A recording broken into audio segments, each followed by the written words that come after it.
여러분 안녕하세요. 오늘 정말 흥미로운 이야기 하나 들고 왔는데요. 우리가 매일같이 볼 수도 있는 아주 흔한 일본어 단어 하나에 사실은 엄청난 비밀이 숨겨져 있다는 거 알고 계셨나요? 자, 한번 상상해 보세요. 만약에 아주 흔하게 쓰이는 일본어 단어의 진짜 의미가 사실은 우리말 한국어에 그 뿌리를 두고 있다면 어떨까요? 와, 정말 흥미롭지 않나요? 바로 이 질문에서부터 오늘 우리가 함께 풀어볼 미스터리가 시작됩니다. 자, 오늘의 주인공, 핵심 증거를 바로 공개합니다. 바로 이 단어, 마치가에. 일본어로 실수했다, 틀렸다 할 때 쓰는 말이죠. 많이 들어보셨을 거예요. 근데 진짜 비밀은요, 이 단어 전체가 아니라 바로 저 첫 글자, 마에 숨어 있습니다. 네, 바로 저 마라는 소리 안에 우리가 전혀 상상하지 못했던 아주 깊은 이야기가 담겨 있다는 거죠. 좋습니다. 그럼 이제 본격적으로 한번 파헤쳐 볼까요? 이 마치가이라는 미스터리를 풀려면 뭐부터 해야 할까요? 맞습니다. 바로 이 접두어 마에 걸린 암호를 먼저 풀어야 합니다. 모든 열쇠는 여기에 있거든요. 그러니까 이 마라는 게 그냥 단어 앞에 붙는 평범한 소리가 아니라는 거예요. 여러 자료를 보면요. 이 마는요. 어떤 절대적인 기준을 딱 정해버리는 아주 강력한 힘을 가진 접두어라고 합니다. 그냥 소리가 아니라 하나의 기준이라는 거죠. 그리고 말이죠. 아주 신뢰도 높은 자료인 1436 데이터베이스를 보면요. 충격적인 사실이 나옵니다. 이 일본어 마가 사실은 한국어의 아주 강력한 두 개념, 바로 맨과 맛이 합쳐져서 만들어진 결과물이라고 증명하고 있어요. 와, 맨과 맛이라. 자, 그럼 지금부터 이 두 단어가 어떻게 하나로 합쳐졌는지 그 흔적을 한번 추적해 보겠습니다. 자, 첫 번째 단서부터 한번 제대로 파고 들어가 보죠. 바로 한국어 맨입니다. 우리는 지금부터 이 맨이라는 단어에 담긴 언어적 유전자가 어떻게 일본어로 넘어갔는지 그 여정을 추적해 볼 겁니다. 우리가 쓰는 맨이라는 말을 한번 생각해 보세요.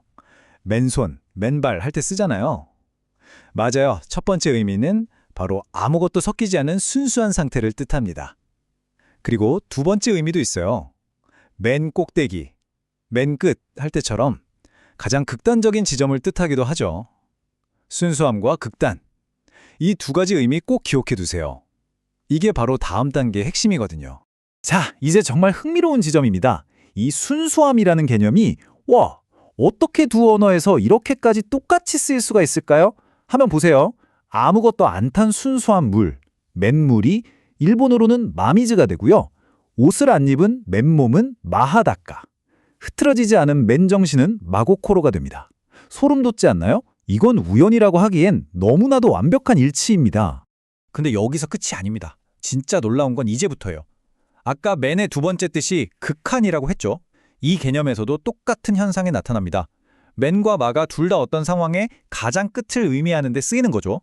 한번 보세요. 맨 앞은 일본어로 마사키, 아주 새하얀 맨하양은 마시로가 돼요. 그리고 대박인 건 이겁니다. 상황이 맨 거꾸로 뒤집혔다. 이게 바로 설마라는 뜻의 마사카로 이어진다는 거예요. 와, 이제 그림이 점점 더 명확해지지 않나요? 자, 첫 번째 단서, 맨은 확실히 잡았습니다. 그럼 이제 퍼즐의 두 번째 조각을 맞춰볼 시간이죠. 바로 한국어, 맛입니다. 과연 이 맛이라는 단어가 어떻게 우리가 세운 가설을 완벽하게 완성시키는지 한번 확인해 보시죠. 맞다는 말이 무슨 뜻이죠? 그렇죠. 정확하다, 딱 들어맞는다, 일치한다는 뜻이잖아요. 그러니까 이 맞으려는 어근 자체가 어떤 정확한 기준, 즉 표준의 역할을 하는 개념인 겁니다. 자, 그럼 이게 일본어에서 어떻게 쓰이는지 볼까요? 정말 놀랍습니다. 여기서도 마가 한국어 맛에서 온 그 정확함의 기준으로 완벽하게 작동하거든요. 예를 들어 볼게요. 마니아우라는 단어가 있어요. 이게 시간에 맞춰 가다는 뜻인데 바로 시간에 맞게 마 합쳐지는 아우 거죠. 반대로 마누케는 뭘까요? 상황에 맞는 마가 빠져버린 누케, 사람, 그러니까 멍청이라는 뜻이 됩니다. 와, 정말 신기하지 않나요? 자, 이제 모든 단서가 모였습니다. 첫 번째, 순수함과 극단의 유전자를 가진 man. 그리고 두 번째, 정확함의 기준이 되는 맛. 이제 이 두 가지 강력한 증거를 하나로 합쳐서 이 미스테리한 사건을 완전히 해결할 시간입니다. 아니 근데 맨이랑 맛이 어떻게 둘 다 똑같이 마가 될 수 있었을까요? 사실 여기에는 아주 간단한 언어학적 원리가 숨어 있습니다. 쉽게 말해서 고대 일본어에서는 우리말의 니은이나 지읒 같은 받침 소리를 발음하기가 어려웠어요. 그래서 이 받침들이 자연스럽게 그냥 탈락해버린 겁니다. 맨에서 니은이 빠지고 맛에서 지읒이 빠지니까 뭐가 남죠? 맞습니다. 둘 다 핵심 소리인 마만 남게 된 거죠. 정말 간단하죠? 바로 이겁니다.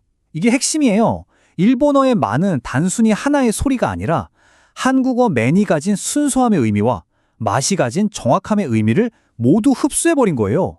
그래서 이 마라는 소리 하나가 순수함과 정확함 모두를 판단하는 궁극의 기준점이 되어버린 겁니다. 자, 그럼 이제 맨 처음으로 돌아가 볼까요? 우리의 미스터리, 마치가이. 이 논리를 적용하면 마치가이는 이제 그냥 실수나 틀렸다는 단어가 아닙니다. 이걸 해독해보면 한국어 마에서 온 절대적으로 정확한 기준 마에서 벗어났다, 어긋났다, 치가 오는 엄청난 의미가 되는 거죠. 단순한 실수가 아니라 절대 기준에서의 이탈, 의미가 완전히 달라지죠. 자, 그렇다면 이 모든 발견이 우리에게 말해주는 건 대체 뭘까요? 흩어져 있던 퍼즐 조각들이 하나로 맞춰지면서 이제 언어의 역사에 대한 정말 놀라운 진실 하나가 그 모습을 드러냅니다. 그건 바로 이겁니다. 자료의 분석에 따르면 일본어에서 옳고 그름을 판단하는 그 근본적인 기준이 사실상 우리말, 한국어 단어에 의해 설계되었다는 겁니다. 정말 대단한 발견이죠. 그리고 이 내용을 분석한 자료는요, 이 발견의 역사적인 무게를 아주 인상적인 문장 하나로 요약합니다. 들어보세요. 일본인이 마치가에라고 외칠 때 그들은 자신도 모르게 1500년 전 한반도에서 바다를 건너간 순수함, 맨과 정확함, 맛이라는 잣대를 사용하고 있는 것이다. 와, 정말 가슴이 웅장해지는 문장 아닌가요? 결론적으로 마치가이는 그냥 단어 하나가 아니었던 겁니다. 이건 고대의 우리 조상들이 일본어의 논리 구조, 그 생각의 틀 자체를 설계하는데 얼마나 깊이 기여했는지를 보여주는 그야말로 살아 숨쉬는 언어적 화석인 셈이죠. 이 분석은 바로 그 점을 명확히 하고 있습니다. 생각해보면 정말 놀랍지 않나요? 우리가 그냥 무심코 매일 사용하는 단어들 속에 또 어떤 엄청난 역사적 진실들이 이렇게 숨어 있을까요? 어쩌면 언어라는 건요, 그냥 말하는 도구가 아니라 수천 년의 역사를 고스란히 담고 있는 거대한 박물관 같은 건지도 모르겠습니다. 여러분도 주변의 단어들을 한번 새로운 눈으로 바라보시는 건 어떨까요? 호기심 절대 잃지 마시길 바랍니다.